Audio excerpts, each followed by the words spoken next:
Number 1. Trial by ordeal, justice through fire and water.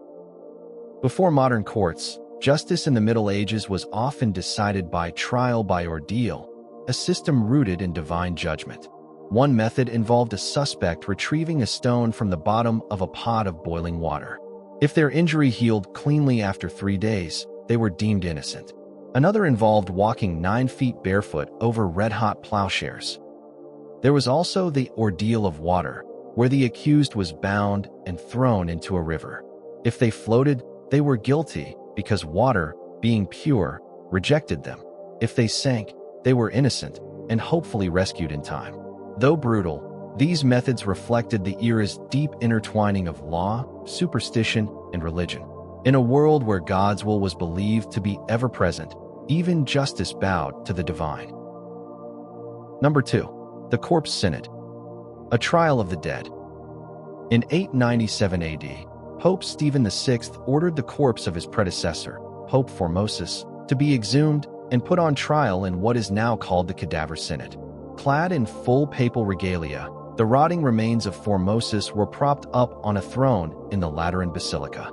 A deacon was appointed to speak for the corpse, while Pope Stephen raised accusations of perjury and usurpation of power. The grotesque trial ended with Formosus being found guilty. His papal garments were torn from his corpse, the 3 fingers he had used to bless were cut off, and his body was tossed into the Tiber River. This event reveals the deeply political and often macabre world of the medieval church. Far from the serene image often painted, the church in this era was a turbulent arena of power struggles, with bishops and popes vying for dominance not only through prayers, but also through gruesome spectacle. Number 3. The Dancing Plague of 1518. In July 1518, in the city of Strasbourg, then part of the Holy Roman Empire, a woman named Frau Trophius stepped into the street and began to dance. She continued to dance for days, and within a week, dozens had joined her. Eventually, around 400 people were reported to be dancing uncontrollably, many to their deaths from exhaustion, stroke, or heart attack. City leaders were baffled. Believing it was caused by overheated blood or supernatural forces, they hired musicians and built dance halls in the hopes that the afflicted would simply dance it out. Modern historians still debate the cause of the incident. Some suggest mass psychogenic illness triggered by stress and famine. Others point to ergot poisoning, a hallucinogenic mold that grows on rye. Regardless, the dancing plague remains one of the strangest documented cases of mass hysteria in history. Number 4. The Byzantine secret weapon, Greek fire. In the 7th century, the Byzantine Empire developed one of the most fearsome weapons of the Middle Ages, Greek fire. This incendiary liquid could burn on water, stick to ships and flesh, and was nearly impossible to extinguish. It was sprayed through tubes mounted on Byzantine ships, turning naval battles into fiery nightmares for their enemies. The formula for Greek fire was so secret it was lost to history, possibly involving petroleum, sulfur, and quicklime. Its psychological effect was just as important as its destructive power. It turned the tide in countless naval engagements and helped preserve the Byzantine Empire for centuries. To this day, no one knows exactly how it was made, despite attempts by chemists and historians to reverse engineer the formula. Number 5. The Blood Countess of Hungary. Countess Elizabeth Bathory, a 16th-century Hungarian noblewoman, is often called the most prolific female serial killer in history.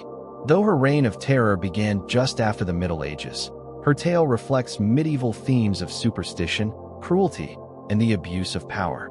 She was accused of torturing and killing hundreds of young peasant girls, luring them to her castle under the promise of work. Legend claims she bathed in their blood to preserve her youth, earning her the nickname the Blood Countess.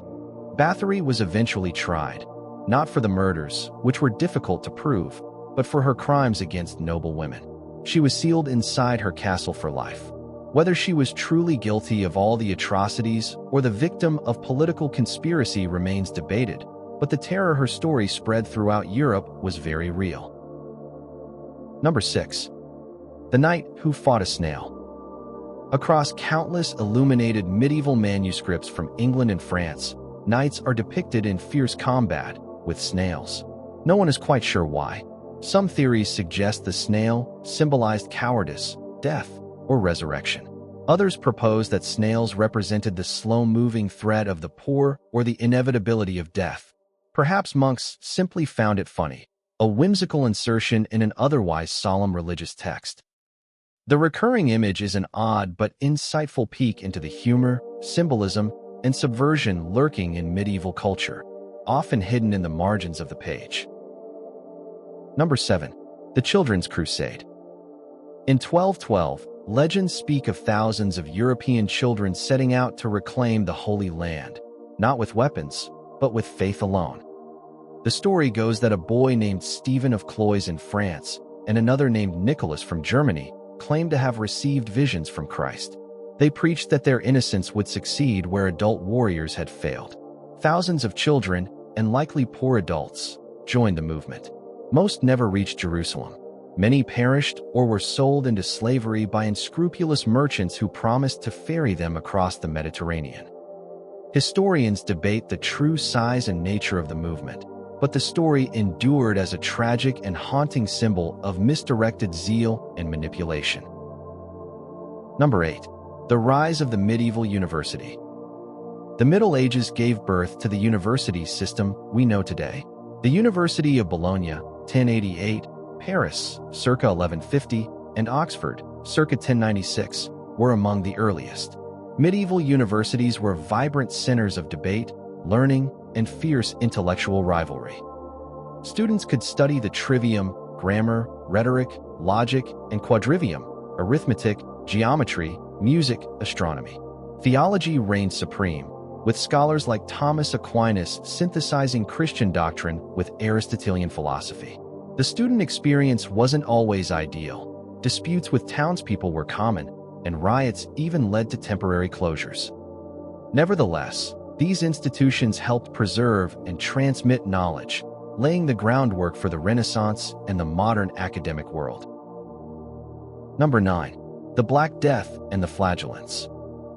The Black Death, 1347 to 1351, killed between 75 to 200 million people, roughly a third of Europe's population.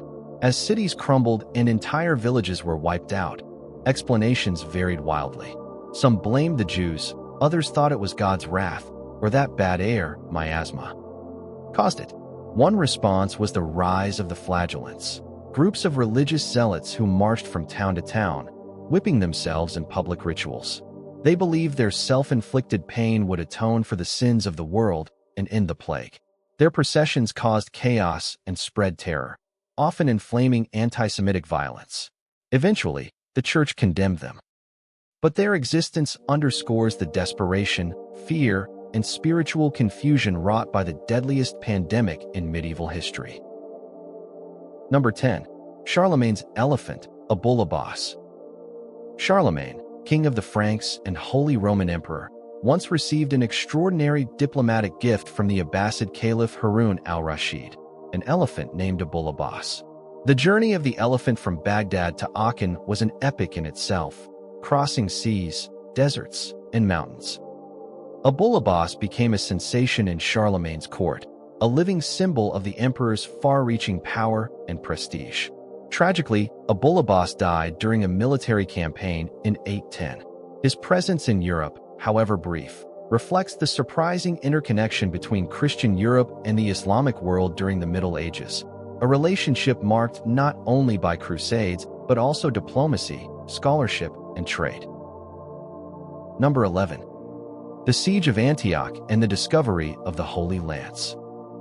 During the First Crusade in 1098, the Christian army besieged the city of Antioch for 8 months, suffering from hunger, disease, and despair. After finally capturing the city, the Crusaders found themselves immediately besieged in turn by a massive Muslim army. Morale plummeted, and desertion threatened the entire campaign. Then came a miracle, or so it seemed. A lowly crusader named Peter Bartholomew claimed to receive visions from St. Andrew, directing him to dig beneath the church of St. Peter. There, he discovered the Holy Lance, the spear said to have pierced Christ's side during the crucifixion. The find galvanized the Crusaders. Convinced of divine favor, they launched a desperate attack and defeated the larger enemy force. Whether Peter planted the relic is still debated, but the power of belief, real or manipulated, was undeniably pivotal. Number 12. The knight who defended a bridge alone. The Battle of Stamford Bridge in 1066 is often overshadowed by the more famous Battle of Hastings, but it included one of the most legendary last stands of the Middle Ages. As the English army approached to challenge the invading Norwegians, they found a lone Viking berserker guarding the narrow bridge across the River Derwent. Armed with a massive axe, the warrior reportedly held off the entire English advance for nearly an hour, killing dozens. He was eventually taken down by a soldier who floated under the bridge in a barrel and stabbed him from below. Though nameless, this Viking's defiance became the stuff of legend, echoing the medieval fascination with heroism, individual valor, and the glorification of noble death. Number 13. The Lost Viking Colony of Greenland. Around the year 985, Eric the Red led a fleet of Norse settlers to Greenland, establishing two major colonies that would last nearly 500 years. They built churches, traded with Europe, and lived in relative isolation. Then, sometime in the 15th century, the settlements vanished. Historians suggest a combination of climate change, the onset of the Little Ice Age, soil depletion, loss of trade routes, and conflict with the Inuit led to their slow decline. A 1408 wedding at Valsey Church is the last written record before total silence. When later European sailors arrived, the churches stood empty and the fields untended. The Norse Greenlanders had vanished, leaving behind stone ruins and a cold mystery of disappearance in the far North Atlantic. Number 14. The cowherder who became a saint, Joan of Arc.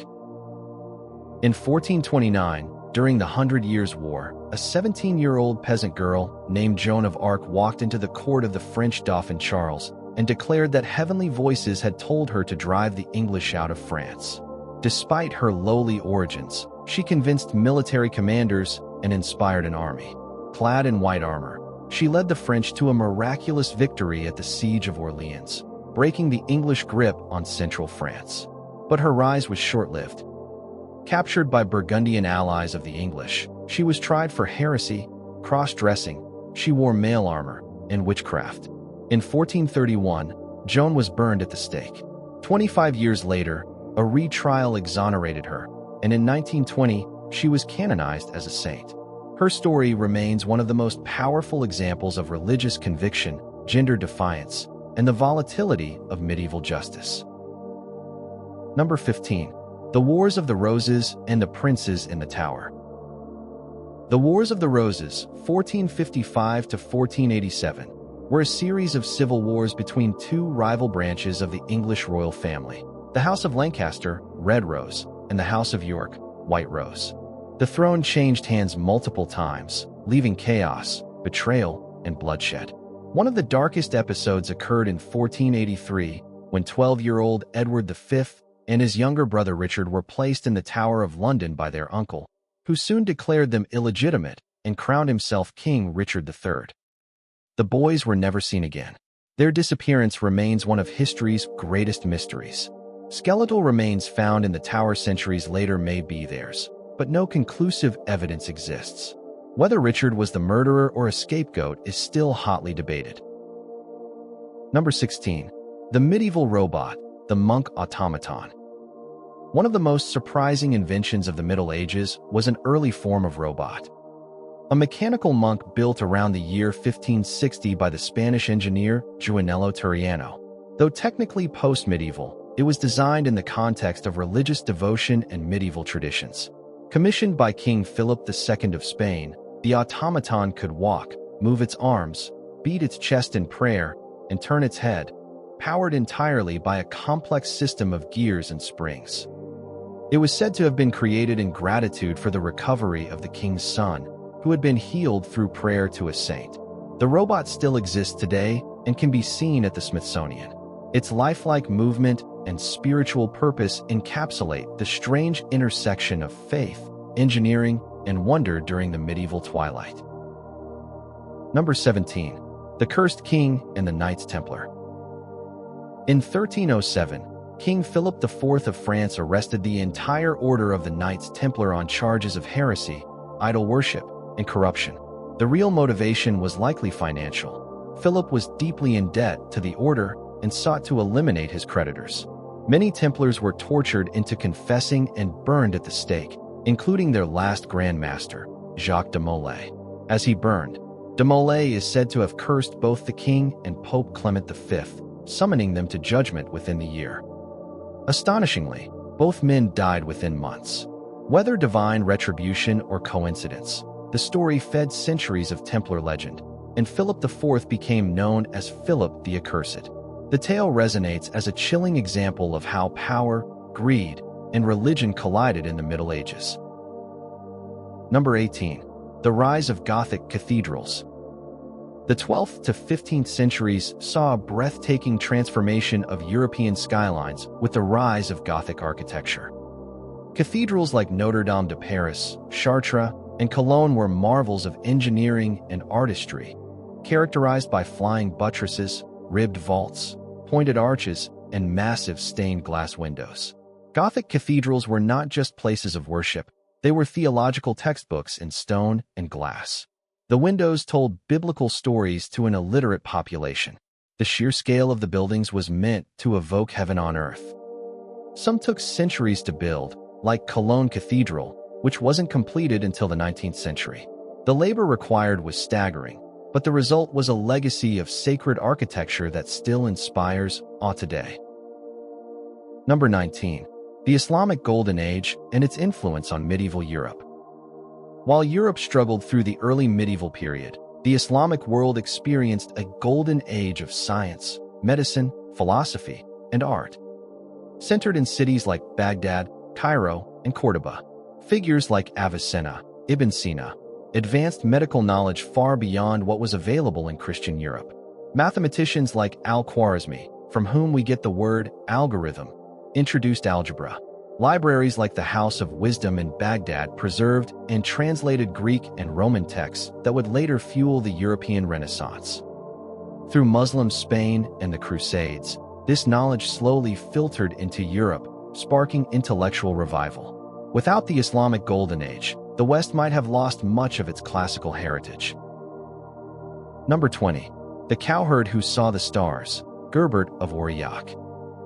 Gerbert of Aurillac, born around 946 AD in France to a peasant family, became one of the most extraordinary scholars of the Middle Ages, and eventually Pope Sylvester II. He studied in Muslim Spain, where he learned advanced mathematics, astronomy, and mechanics. He introduced the abacus and reintroduced the armillary sphere to Christian Europe. He was rumored to have built mechanical devices that could speak and predict astronomical events, so sophisticated that some accused him of sorcery. When he became pope in 999 AD, he symbolized the bridge between faith and reason, superstition and science. Gerbert's life shows that even in an age of darkness, brilliant minds could rise from humble beginnings to shape the future. Number 21. The Trial of a Pig for Murder. In 1386 in Falaise, France, a pig was put on trial for killing a child. The pig stood accused of mauling an infant's face and was formally arrested, jailed, and tried in a human court. The judge, following legal procedure, found the pig guilty and sentenced it to death by hanging. The execution was carried out in public. In some cases, animals were even dressed in clothing or shackled like humans. Animal trials were surprisingly common during the Middle Ages. Pigs, rats, dogs, and even insects were occasionally prosecuted. These bizarre events reveal the era's attempt to impose moral order on nature, rooted in the belief that animals, like humans, were part of a divine hierarchy and could be corrupted by sin. Number 22. Eleanor of Aquitaine, Queen of Two Kingdoms. Eleanor of Aquitaine was one of the most powerful and fascinating women of the Middle Ages. Inheriting vast lands in southwestern France, she first married King Louis VII of France, then divorced him to marry Henry II of England, becoming queen of both nations. She accompanied Louis on the Second Crusade, led a rebellion against her second husband, and was imprisoned for 16 years. After Henry's death, she became the regent of England and played a vital role in the reigns of her sons, including Richard the Lionheart and King John. Unlike most women of her time, Eleanor wielded real political power. Her patronage of the arts helped cultivate the romantic ideals of chivalry and courtly love.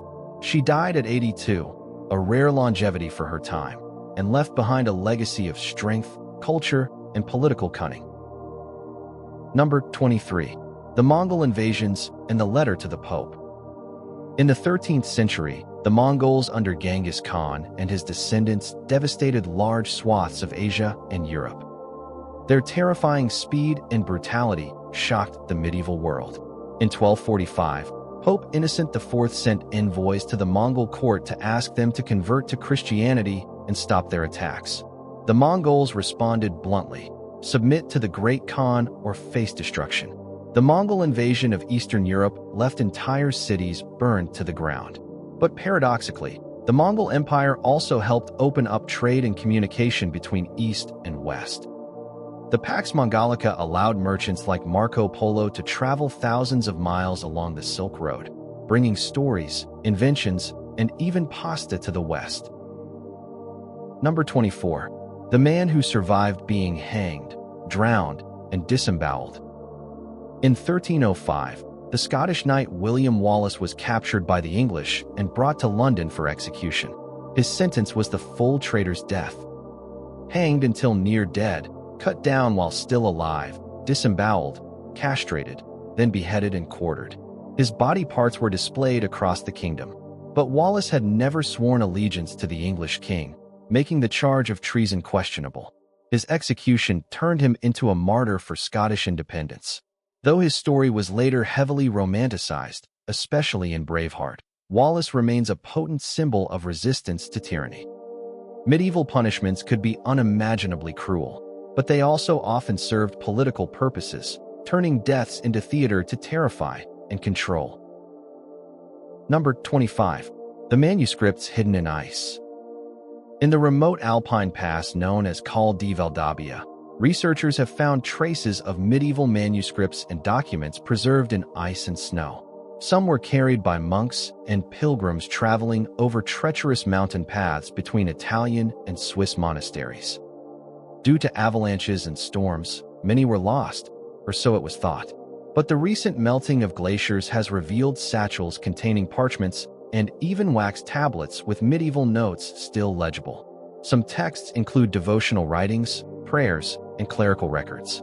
These frozen messages offer a glimpse into the perilous lives of medieval travelers and the persistence of faith and literacy even in the harshest terrain. Number 26. The Pope who dug up a woman's corpse to disprove her sainthood. Saint Wilgefortis was said to be a Christian princess who grew a beard to avoid marriage to a pagan king. Her father, furious, had her crucified. Her image, bearded and on a cross, became popular across medieval Europe. But in the 14th century, Pope Urban VI sought to crack down on fake saints. To disprove Wilgefortis's story, he reportedly had a shrine desecrated and a body exhumed, asserting that no such crucified woman ever existed.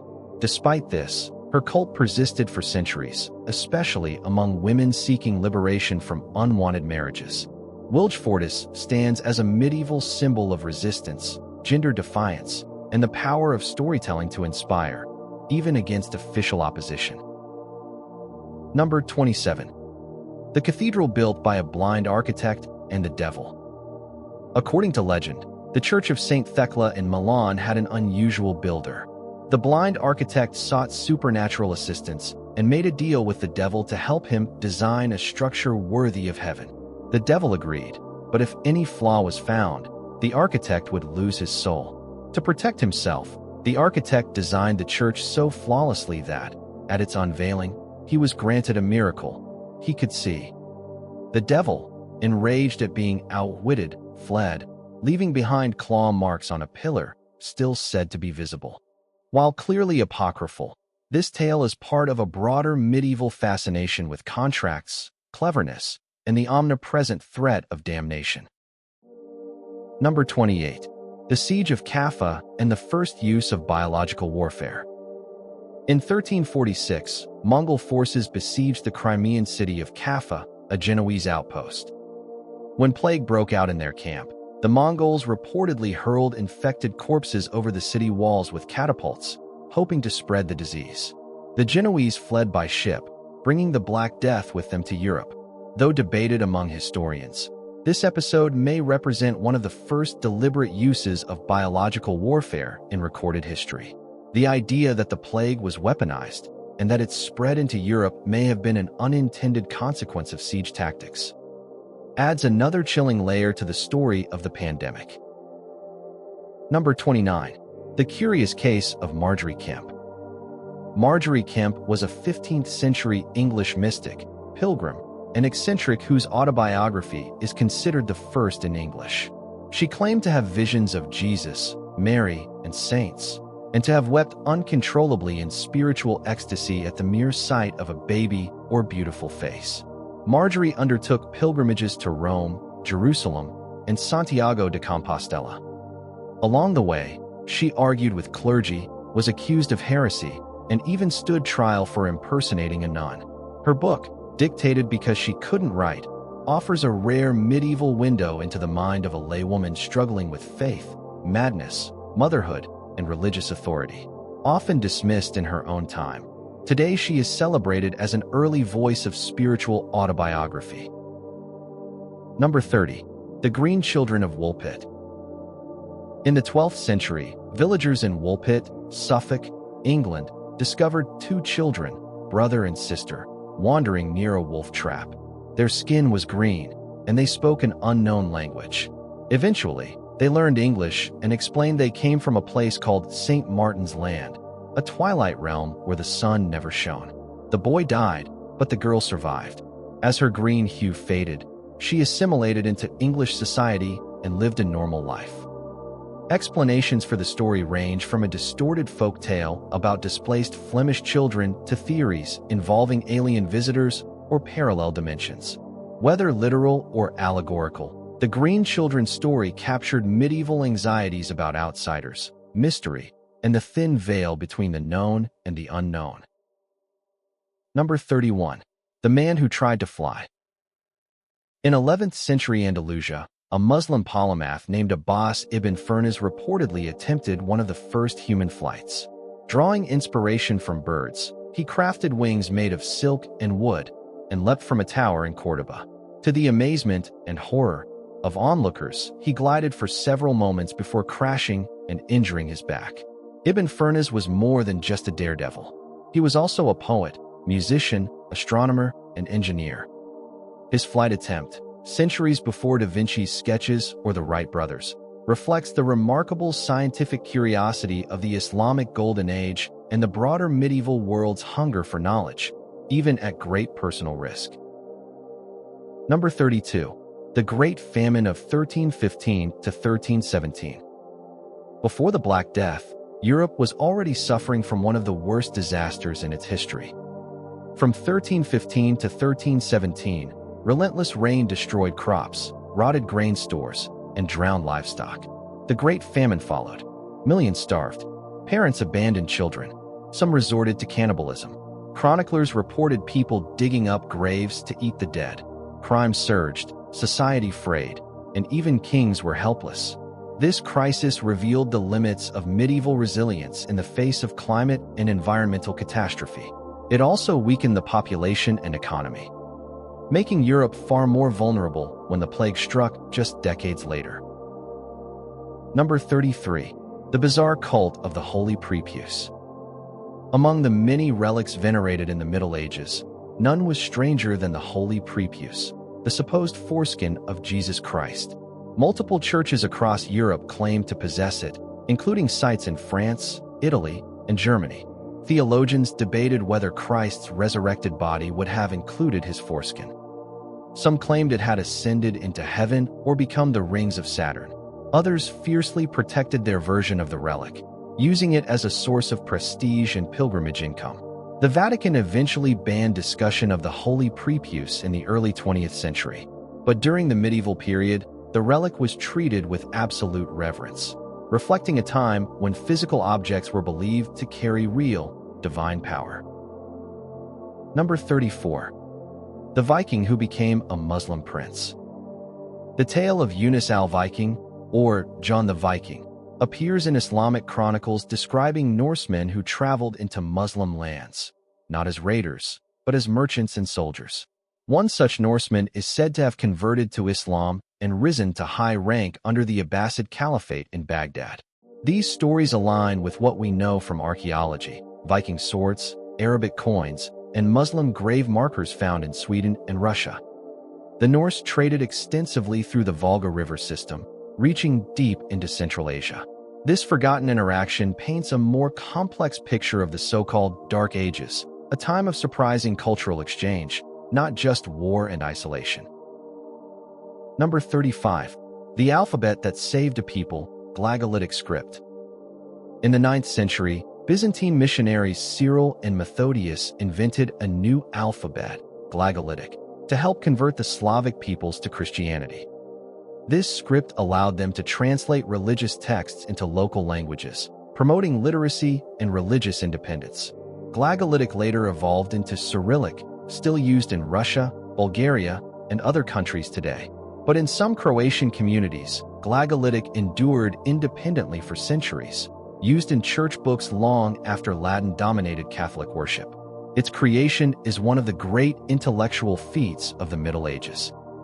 A tool of diplomacy, evangelization, and national identity, proving how language could shape the destiny of entire peoples.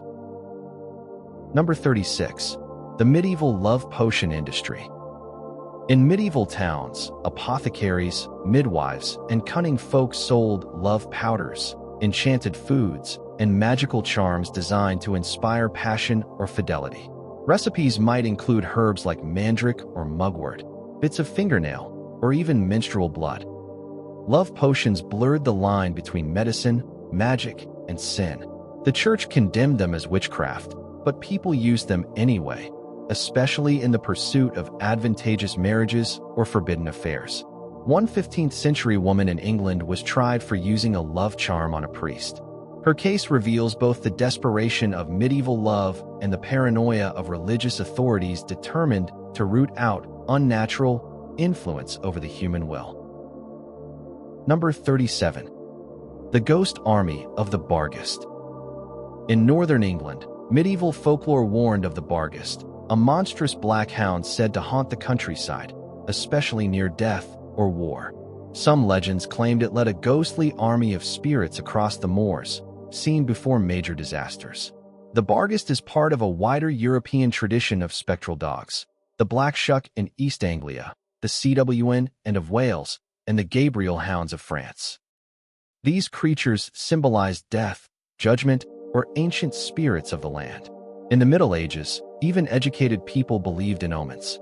Chronicles sometimes record armies turning back after seeing devil dogs or ghostly wolves, proof that superstition shaped medieval decisions as much as logic or faith. Number 38. The monks who brewed the strongest beers. Medieval monks weren't just spiritual guides, they were also pioneering brewers. In regions like Bavaria and Flanders, abbeys produced beer not just for sustenance, but as a revenue stream. One order, the Trappists, perfected fermentation techniques still used today. Because monks observed frequent fasts, beer became known as liquid bread. Some recipes were extremely strong, far more alcoholic than today's lagers. Monks also introduced the use of hops for preservation, paving the way for modern beer. Their work wasn't secular. Brewing was seen as a sacred duty, a craft that glorified God through quality, hospitality, and self-sufficiency. Number 39. The blind king who died in battle.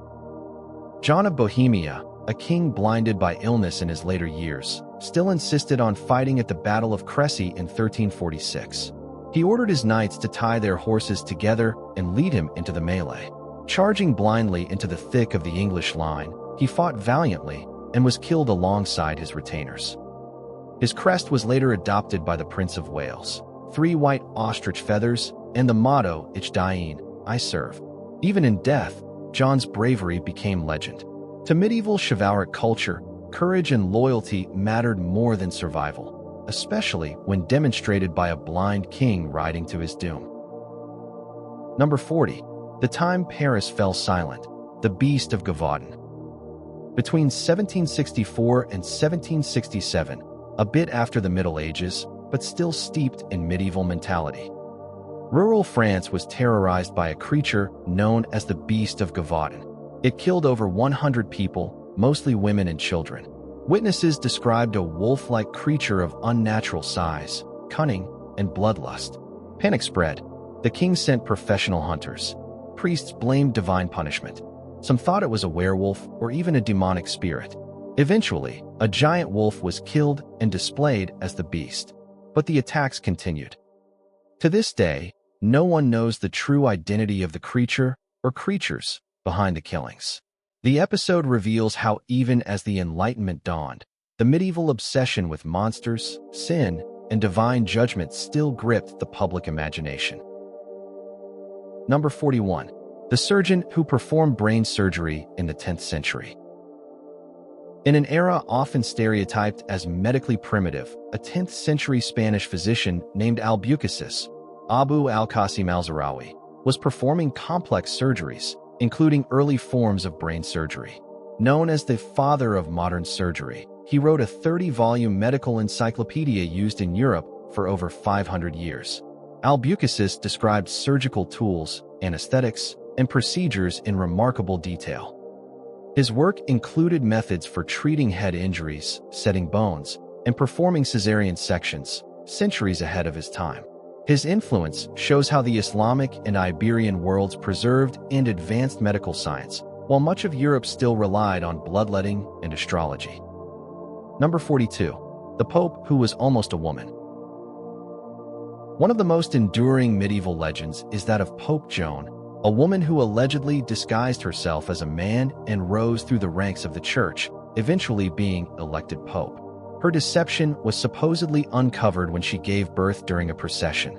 According to one version, she was immediately killed by an angry mob. In another, she was imprisoned. The church denies the story, and modern historians consider it apocryphal. Still, the legend was believed for centuries, and even led to a supposed test for future popes. The sedia stercoraria, a chair with a hole through which a cardinal would check the pope's anatomy. Whether true or not, the myth reveals deep medieval anxieties about gender, authority, and legitimacy. Number 43. The mysterious Voynich manuscript. Discovered in 1912, the Voynich manuscript is a book written in an unknown language or code and filled with bizarre illustrations of plants, astrological diagrams, and naked women bathing in green fluids. Radiocarbon dating places its creation around the early 15th century. Despite the efforts of linguists, cryptographers, and even the CIA, the manuscript remains undeciphered. Was it a pharmacological manual, a hoax, a ciphered work of mysticism, or something else entirely? Though its origins remain a mystery, it reflects the strange intersections of medieval science, alchemy, botany, and esoteric belief systems. It's perhaps the most puzzling surviving relic of the Middle Ages. Number 44. The Crusade against the Cathars. In the early 13th century, the Church launched a crusade, not in the Holy Land, but in southern France. The target was the Cathars, a Christian sect labeled heretical for their dualistic belief that the material world was evil. The Albigensian Crusade, 1209 to 1229, was brutal. Entire cities were slaughtered. When asked how to tell heretics from true believers during the sack of Béziers, a papal legate famously replied, "Kill them all. God will know his own." The war devastated Occitania and ushered in the rise of the Inquisition. It reveals how power, faith, and fear turned internal religious disputes into apocalyptic violence. Number 45. The Miller who sued the king. In a remarkable legal case from 14th century England, a miller named John Carter sued King Edward III's commissioners for damaging his mill during royal construction work. To everyone's shock, the court ruled in Carter's favor. The case is one of the earliest examples of the legal principle that even the monarch is not above the law. This episode reflects the slow emergence of legal rights and common law in medieval England, paving the way for later constitutional developments like the Magna Carta and habeas corpus. Number 46. The Hermit of the Apocalypse. In the 12th century, a man known as John of Toledo began writing ominous prophecies based on celestial alignments. He predicted that a grand planetary conjunction in 1186 would signal the end of days. His writings were copied widely, and panic spread across Europe. People sold their possessions, retreated into caves, or joined penitential movements. But when the date passed without incident, John revised his calculations, like many doomsday prophets before and since.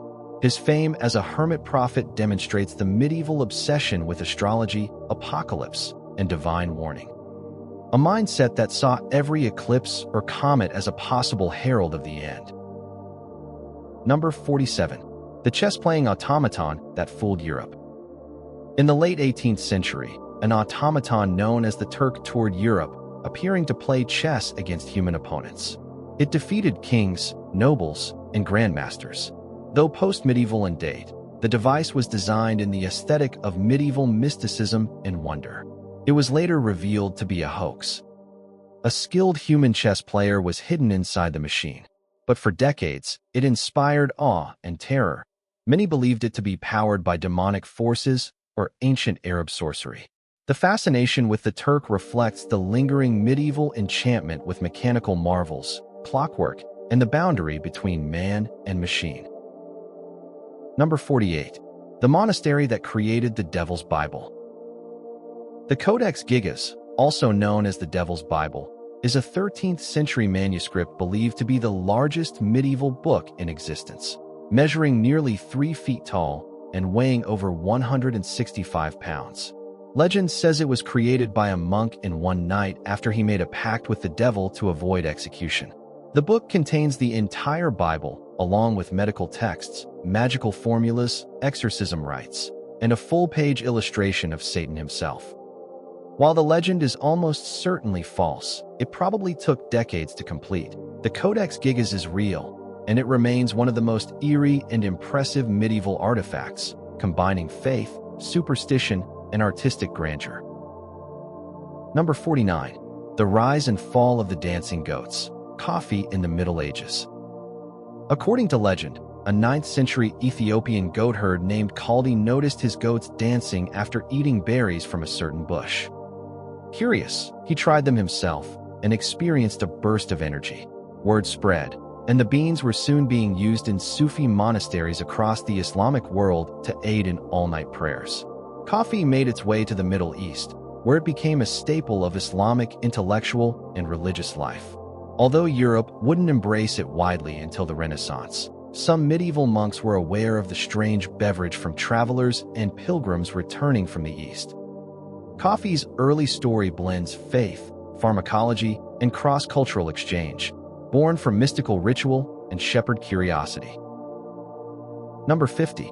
The scholar who dared to question the heavens, Nicole Orsma. A 14th century French bishop and polymath, Nicole Orsma challenged the Ptolemaic view of the universe long before Copernicus. He speculated that the Earth might rotate on its axis, a dangerous idea at the time, and criticized blind reliance on Aristotle. Orsma also anticipated aspects of modern economics and sound theory, yet his writings were largely ignored until centuries later. He represents the brilliant, questioning minds that existed even within the rigid structures of church and tradition, proof that medieval thinkers could be bold, skeptical, and shockingly ahead of their time. Number 51. The Children's Crusade, a march of innocence or a cautionary myth. In 1212, a strange and tragic event swept through France and Germany. Thousands of children reportedly set out on a crusade to the Holy Land, believing their purity would succeed where adult armies had failed. According to chroniclers, a young French shepherd named Stephen of Cloyes claimed to have received a divine vision. In Germany, a boy named Nicholas of Cologne gathered followers with a similar message. The children, ranging from toddlers to teens, sang hymns, preached peace, and marched toward the Mediterranean, expecting the sea to part for them like Moses in the Bible. It didn't. Many starved or died on the journey. Others were tricked by unscrupulous merchants and sold into slavery in North Africa. The church later distanced itself from the event, and some modern historians believe the numbers were exaggerated or conflated with peasant uprisings. Still, whether real or embellished, the tale is a haunting example of medieval millenarism, how faith, desperation, and innocence could combine in heartbreaking ways. Number 52. The secret language of the Green Man. All across medieval churches in Europe, especially in England and France, one can find strange stone faces peering out from walls and columns, green men, with leaves sprouting from their mouths, eyes, or hair. These figures have no official place in Christian doctrine, yet they appear in thousands of churches, often carved by stonemasons without explanation. Scholars believe they may represent pre-Christian fertility deities, forest spirits, or nature's cycles of death and rebirth. That these pagan symbols were allowed to coexist with Christian iconography speaks volumes about the spiritual syncretism of medieval Europe. The Green Man is a ghost of older beliefs hiding in plain sight, reminding us that medieval religion was far more layered than doctrine alone suggests. Number 53. The Trial of a Cloud, when weather was accused of murder. In 1315, Europe was gripped by the Great Famine, a catastrophic period of cold and wet summers that decimated crops and killed millions. Desperate to explain the endless rain and failed harvests, villagers in parts of France and Germany turned their wrath toward the skies, literally. Some chronicles report that weather phenomena were put on trial. Clouds, storms, and even winds were blamed for unnatural destruction. In one bizarre case, local leaders in a German town excommunicated a thunderstorm by ringing church bells in reverse and reading curses aloud. These rituals reflect the blending of legal systems, Christian beliefs, and ancient folk customs. In a world where science couldn't explain weather, people turned to symbolic justice, even if it meant trying a cloud for murder. Number 54. The scriptorium's hidden codes. Illuminated manuscripts, those dazzling medieval books decorated with gold, intricate borders, and vivid illustrations, were more than just religious or literary texts. They were puzzles, symbols, and political statements. Monks in scriptoria sometimes embedded secret messages in their work. An extra finger in a miniature of Christ might signal a heretical challenge to dogma. A rabbit riding a dog might mock a corrupt bishop. In marginalia, the notes and drawings in the margins. Cats choked on mice, knights fought snails, and monks were chased by rabbits. These weren't just jokes. They were social commentary, sometimes covertly criticizing the church or nobility. In a time when open dissent could be fatal, the margins of holy books became places for coded rebellion. Number 55. The Ghost Army of Barfla.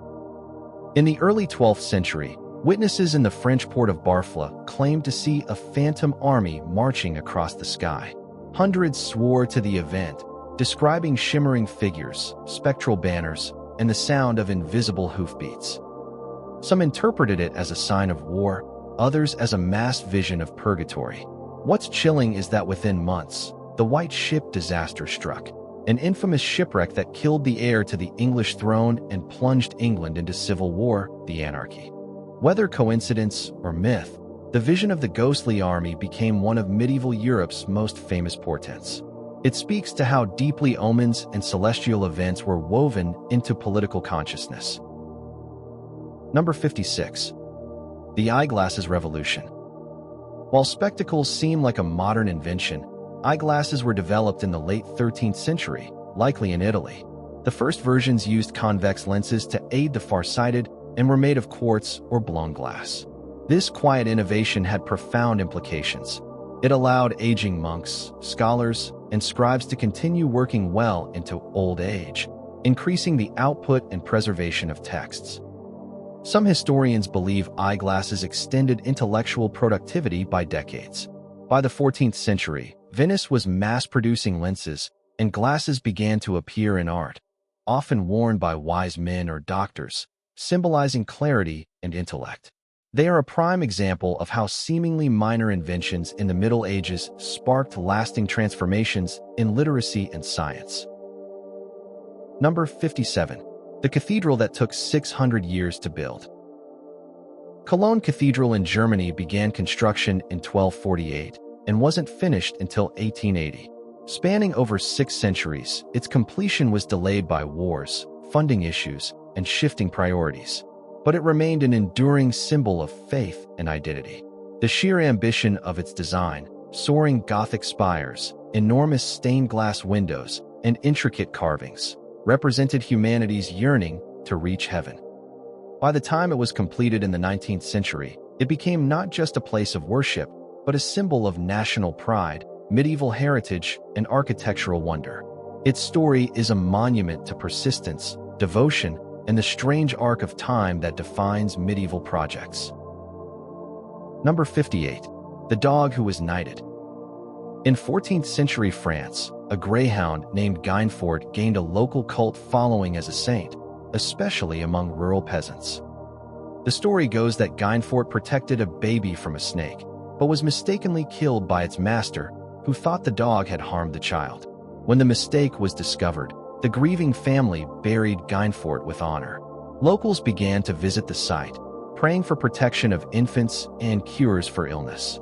Despite the church's repeated condemnation, Guinefort's shrine remained active for centuries.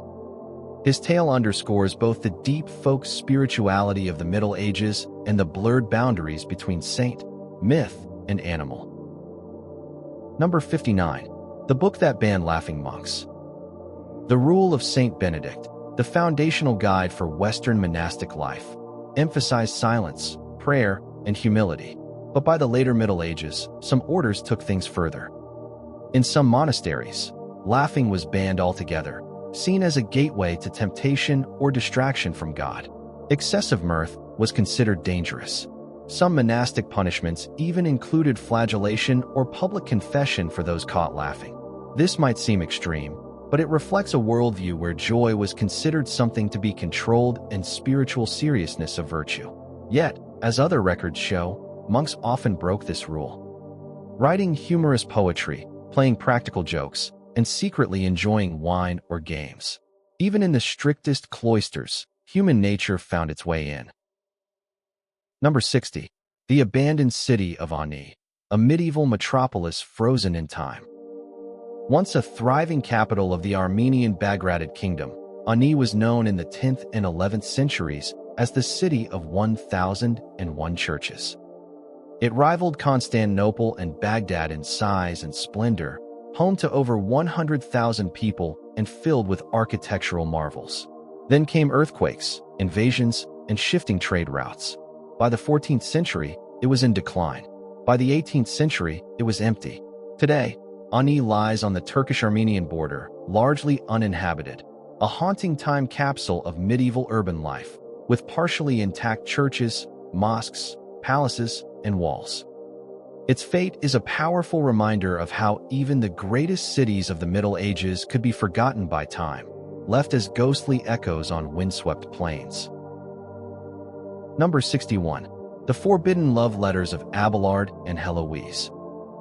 In 12th century Paris, one of the most passionate and tragic love affairs of the Middle Ages unfolded between Peter Abelard, a brilliant philosopher, and Heloise, his gifted student. Their romance defied the rigid expectations of church and society. When Heloise became pregnant, Abelard secretly married her, but scandal erupted, and Heloise's powerful uncle exacted revenge. Abelard was attacked and castrated by hired men. Both lovers were forced into religious life, he a monk, she a nun. Yet their correspondence endured, becoming some of the most moving letters of the medieval world. In them, they debated theology, duty, suffering, and love with astonishing emotional and intellectual depth. Centuries later, their remains were said to be buried together in the same tomb, finally reunited in death. Their story remains a profound testament to intellectual passion and forbidden love in the medieval world. Number 62. The Dancing Plague of 1518. In the summer of 1518, the city of Strasbourg, then part of the Holy Roman Empire, was seized by a bizarre phenomenon. Hundreds of people began to dance uncontrollably in the streets, unable to stop for days or even weeks. It began with a woman named Frau Trophia, who started dancing in the middle of a street. Within days, dozens joined her. Some danced until they collapsed from exhaustion, and a few reportedly died from heart failure or stroke. The authorities were baffled. Physicians ruled out supernatural causes and blamed hot blood, even encouraging more dancing in hopes it would end the madness. They built a stage and hired musicians, only to watch the situation worsen. Historians still debate the cause: mass hysteria, ergot poisoning, religious mania.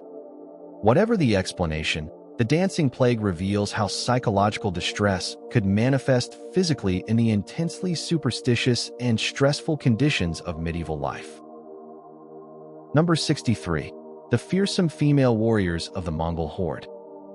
While much of medieval Europe was ruled by rigid gender norms, the vast steppes of Central Asia told a different story, especially among the Mongols.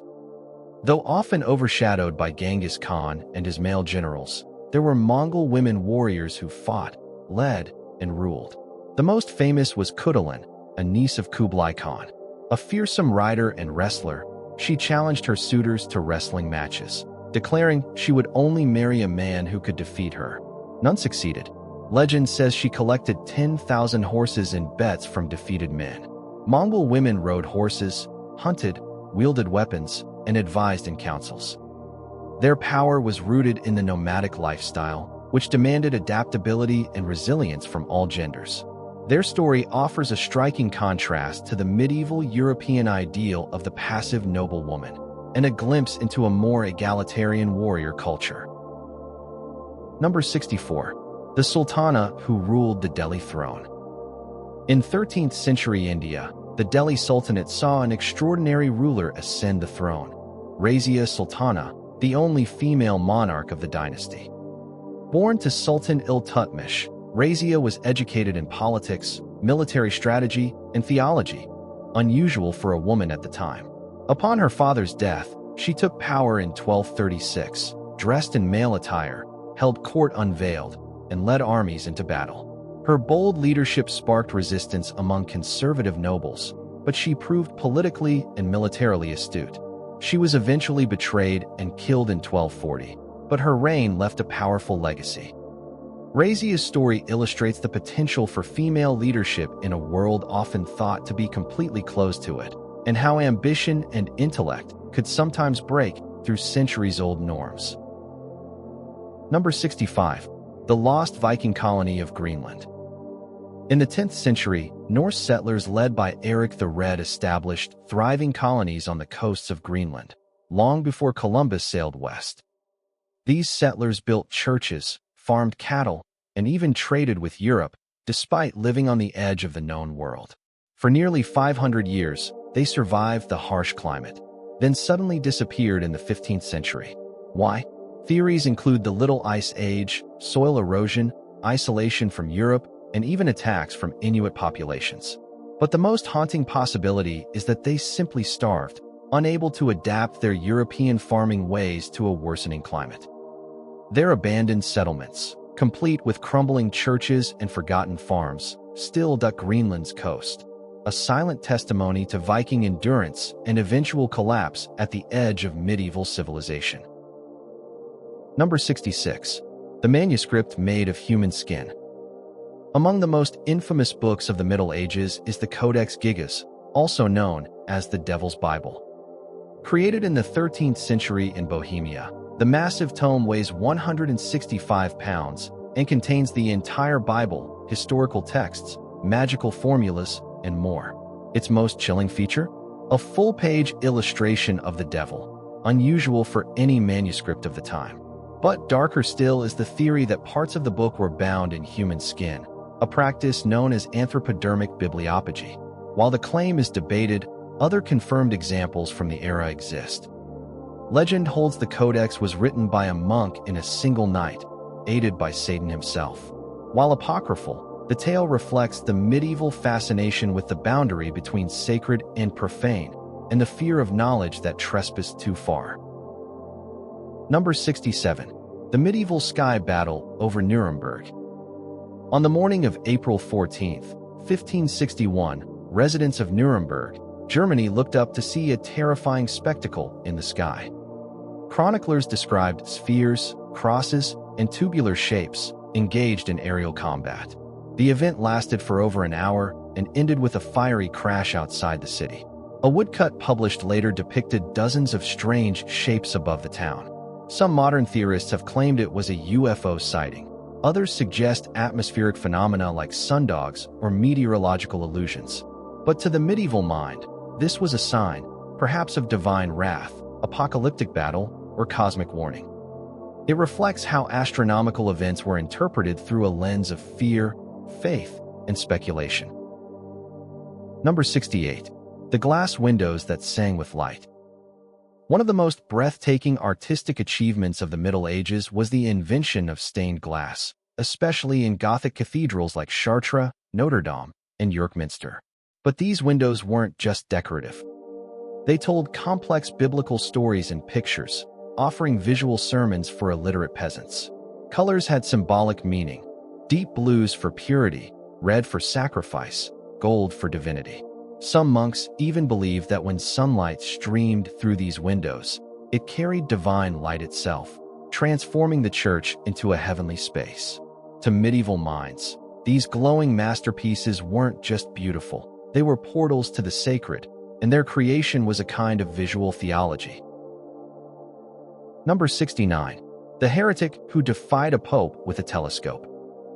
Roger Bacon, a 13th-century English friar, was one of the most forward-thinking minds of the Middle Ages. He advocated for empirical observation, anticipated telescopes and microscopes, and wrote about how science should be rooted in experimentation. But his ideas were controversial. His inquiries into optics, alchemy, and celestial bodies led to suspicion by church authorities. For a time, he was imprisoned, though records are unclear on the charges. Bacon believed in combining faith and science, but his rationalist approach threatened dogma. Today, he is sometimes seen as a precursor to modern science, a medieval man who dreamed of space and light centuries before the Enlightenment. Number 70. The day the Pope was put on trial. In one of the most bizarre events in papal history, Pope Formosus was put on trial after his death in the year 897. His successor, Pope Stephen VI, had his rotting corpse exhumed, dressed in papal robes, and placed on a throne in the cadaver synod. A deacon was appointed to speak on the dead pope's behalf as Stephen screamed accusations of heresy and misconduct. Formosus' corpse was found guilty, stripped of vestments, and thrown into the Tiber River. This grotesque spectacle wasn't just about theology, it was political revenge in Rome's volatile papal succession. It horrified the public, sparked riots, and led to Stephen's eventual imprisonment and death. It remains a macabre reminder of how even the holiest offices of medieval Europe were not immune to decay, both political and literal.